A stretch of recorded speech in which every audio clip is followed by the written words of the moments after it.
本視頻包含嘅所有資訊僅用於網上資訊分享及個人經驗之談，不是用來診斷、治療或預防任何疾病。資訊不能取代專業醫療建議，亦不是健康建議。如果你對你嘅健康或者醫療狀況有任何疑問，請務必尋求你嘅醫生或者其他合格嘅健康專業人士指導。大家好啊，我係波兒，多謝你收看呢條片。頻道主要分享我點樣去處理皮膚同身體嘅問題，希望我嘅經歷可以幫到大家。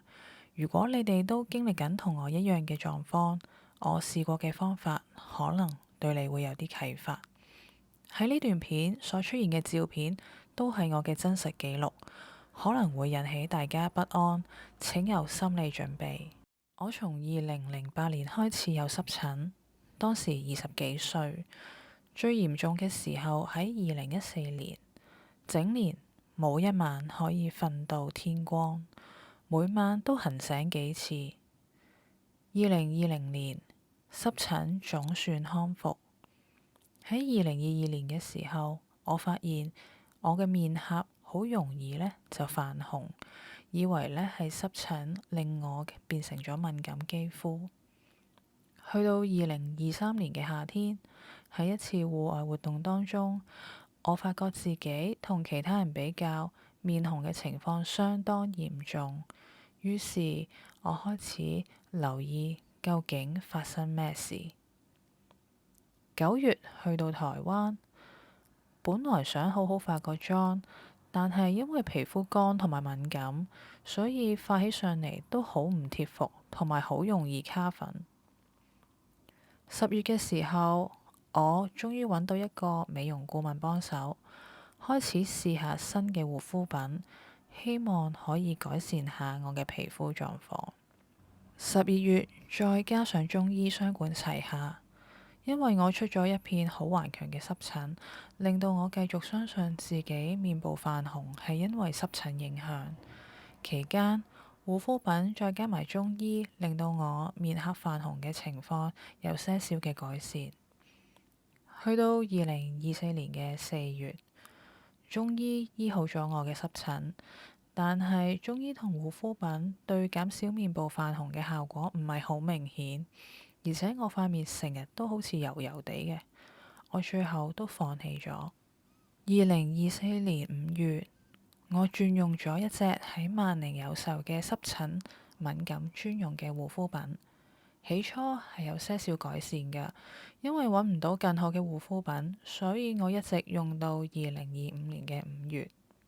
就喺5月嘅時候，我塊面有前所未見過嘅狀況，紅腫同埋乾裂。最後醫生確認我患有玫瑰痤瘡，開始要搽一啲消炎藥膏，搽咗1個月，回復穩定，但係面部泛紅嘅問題都未退卻，好明顯喺我塊面度係會見到一啲紅血絲浮喺表面，退極都退唔走。到6月，經朋友介紹用元蘭亞酮嘅產品，我本身對國內嘅牌子有所保留，睇到佢哋客戶嘅前後對比同朋友嘅親身實證，基於自己目前都冇更好嘅選擇，我就試一試。加上補充品嘅幫助底下，我泛紅嘅問題得到大大嘅改善。而家雖然有復發嘅狀況，但情況已經每況輕微，而且亦都唔使再搽任何西藥，只係用呢一套護膚品就可以啦。面油嘅狀況亦都消失咗。我喺呢20幾年入邊第一次感受到咩叫做水油平衡。下一集我會俾大家睇下呢個護膚品點解會令我咁一心一意咁使用。除咗效果明顯，呢一個品牌仲得到其他維度嘅朋友認證，所以我先咁放心話俾大家知。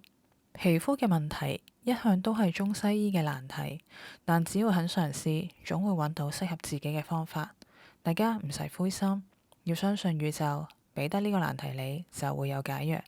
呢個係我其中一位靈性導師講㗎，希望大家可以靠住恆常護理就可以改善皮膚。我哋一齊成為更好嘅自己。